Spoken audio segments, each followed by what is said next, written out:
작년에 갔던 각설이 뭐하지도 않고 또 왔네. 예. 앞에 말은 좀 쓰기가 그래서. 예. 초분절적 자질이 있습니다. 이게 뭐냐면, 왜 초라는 게 뭐예요? 슈퍼예요, 슈퍼. 그래서 슈퍼. 그러니까 분절에 구애되지 않는다 뜻이거든요. 뭐가 그렇죠? 예, 이렇게 해서 뭐 지하 통로 이런 거 얘기하는데요. 이건 제 경험 한번 보세요. 그래서 한번 보시면서 이게 뭐냐면 Hey, there is no cup이라고 있거든요. What? 근데 이건 뭐냐면요. 한국 학생이 거기 그 지하도가 뭐냐면 저 도서관 본관하고 우리 그 언더그레이트 라이브러리라고 학부생 도서관 거기 참 좋아요. 그래서 대학원생들이 거기서 공부를 많이 해요. 근데 그 사이가 이제 복도가 길어요. 근데 거기에 이제 밴딩 머신이죠. 커피 기계 이런 게 쫙 한 10개가 있어요. 심지어 햄버거 기계도 있습니다. 물론 좀 햄버거는 별로 먹을 만하지 못하지만.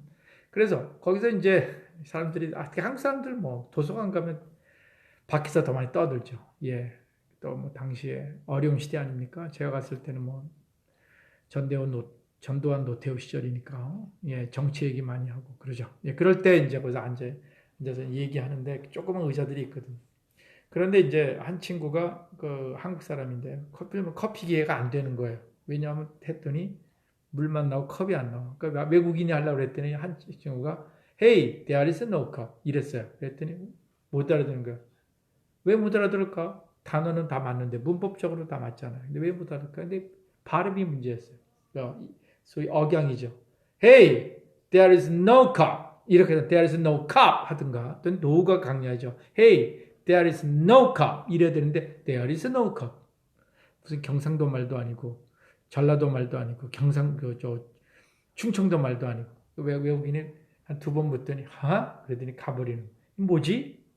단어 똑같이 했는데 그 친구 말한 친구도 도와주려고 했다가 벙찌고 외국인은 쟤는 왜 저러냐 벙찌고 이것이 바로 이런 경우에 우리가 인토네이션 어떤 억양의 부분인데 억양은 어떻게 돼요?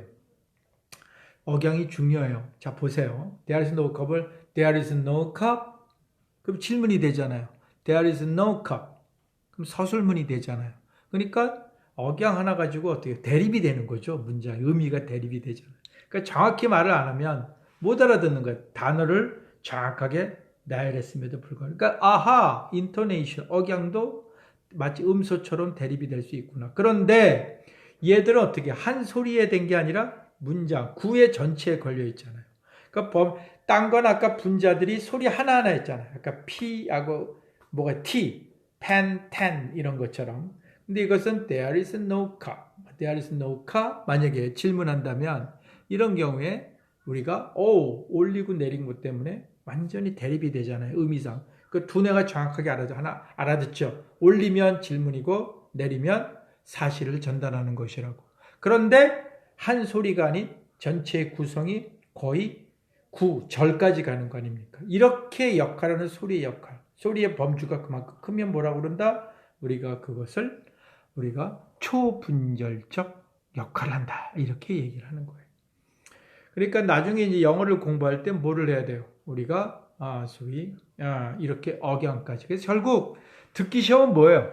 listening comprehension은 단어 하나를 정확히 더 중요하지만 주로 외국인이 우리 토익이란 토플 외국인 하지 않습니까? 그럴 때 뭘 또 알아들어야 돼요? 바로 이런 멜로디칸 높낮이의 어떠한 그 인토네이션 억양을 들을 수 있어요. 그러면 어떻게 해요? 많이 듣고 경험. 이건 뭐 패턴이 좀 있긴 하지만 그러나 경험이 굉장히 중요해요. 많이 뭐 노출이 돼야 되겠죠. 그리고 강조 부분이 또 굉장히 많이 나와요. 여기 책에 보면 다음 페이지 몇 페이지예요? 207페이지에 There is no cup. There is no cup. 의미가 분명히 다르죠. There는 강조가 잘 안 돼요. 유도부사기 때문에. 근데 there is no cup. 다른 게 아니라 컵이 없어. 물도 없는 것, 커피도 없는 것도 아닌데 컵만 없어. There is no cup. 만 차라리 이랬으면 여기 알아들었을 텐데 there is no cup. 도대체 이게 어디가 어떻게 강조되고 어떤 식으로 보통 서술문은 우리가 어떻게 돼요? 라라라라. 그래서 there is no cup. 그렇죠. He is a student. I'm a student. 그렇잖아요. 이렇게 돼야 되는데 이게 중간에 올라가요. I'm a student.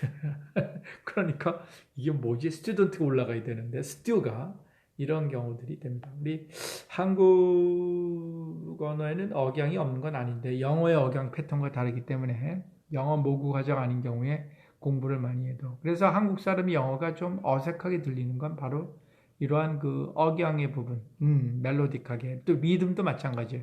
리듬의 경우에도 우리가 같은 숨은 정해져 있잖아요, 양이. 그런데 단어가 많으면 좀 빨리 얘기해야 되고 단어가 적으면 천천히 해야 되는데 그와 같은 조절이 한국말은 되겠습니다만 영어의 경우에는 잘 되지 않죠. 그래서 이런 것들을 이야기할 때 여러분들이 설명할 수가 있다, 할 수가 있습니다. 예, 그래서 보면은 여러분들 그 다음 페이지 208에 강세, 억양, 리듬, 장단, 경계. 경계는 경계선. 이거 여러분들 중요해요. 아이스크림 아세요? 아이스크림 잉글리시라고 회사가 있어. 지금도 있나요? 제가 인스타그램에서 본 것 같은데 이따금씩 아이스크림. 이게 아이스크림 하면 나는 소리 지르다고요. 악지르다. 아이스크림 그러면 먹어야죠. 그 띄어쓰기가 중요하잖아요. 이런 것들이에요. 이런 것들이 좀 있어요. 얘는 많지 않은데 그래서 어떤 읽기와 읽기의 인식 이렇게 되겠습니다. 강세하고 광해되는 건 우리가 보면 그 209페이지에 보면 우리가 마찬가지로 뭐가 있어요. 여러분들 import하고 import 하면 줄 앞에 있으면 명사가 되고 뒤에 있으면 영어는 동사가 돼요. present는 선물이고 present 그러면은 누굴 주거나 아니면 발표할 때 쓰는 개념이 되겠죠.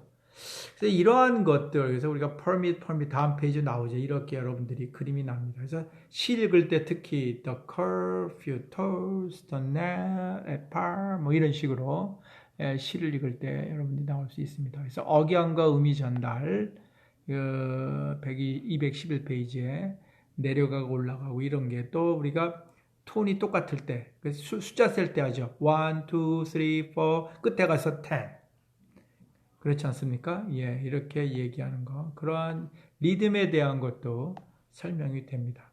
이건 여러분들이 장단의 경우도 넘어가는데요. 장단의 경우에 우리 한국말에 많이 쓰는 장단이 잘한다.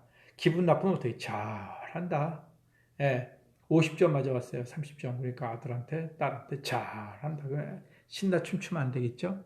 예, 아이스크림 방금 얘기한 그런 얘기 되겠습니다. 자, 음운론의 경우는 이 정도예요. 음절의 개념은 설명 안 하겠습니다. 그래서 공명도 이렇게 얘기하는데요. 여러분들 이 부분은 지나갑시다. 나중에 여러분들이 공부하고 싶으시면 그 부분은 설명하고요. 지금은 다음에는 이제 11장 형태로는 단어에 대한 구성이거든요. 그래서 음운론은 아까 뭐가 있다고요? 대립, 네, 중요하고요.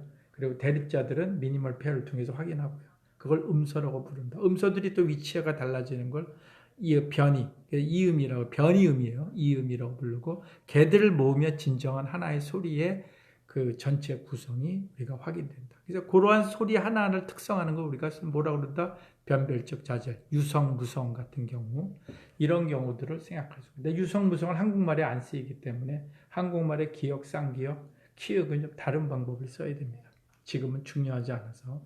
여기까지. 그 다음에 이제 소리에 넘어가는 초분절 얘기하면서 강세, 억양, 그 경계 표시, 리듬, 이런 얘기들을 쭉 했습니다. 그래서 아까 억양에 올라가는 거, 내려가는 건 하나의 소리 하나하나가 아니죠. 전체를 보는 거 아닙니까? 구 같은 경우 문장. 이렇게 해서 의미의 전달. 그러니까 대립은 뭐예요? 결국 의미를 두뇌로 하여금 인식하게 하는, 정해진 의미를 정확하게 인식하게 하는 중요한 하나의 이정표. 이렇게 생각하시면 되겠습니다. 자, 음운론 이 정도로 마치고요. 다음에 형태론을 보도록 하겠습니다. 수고하셨습니다.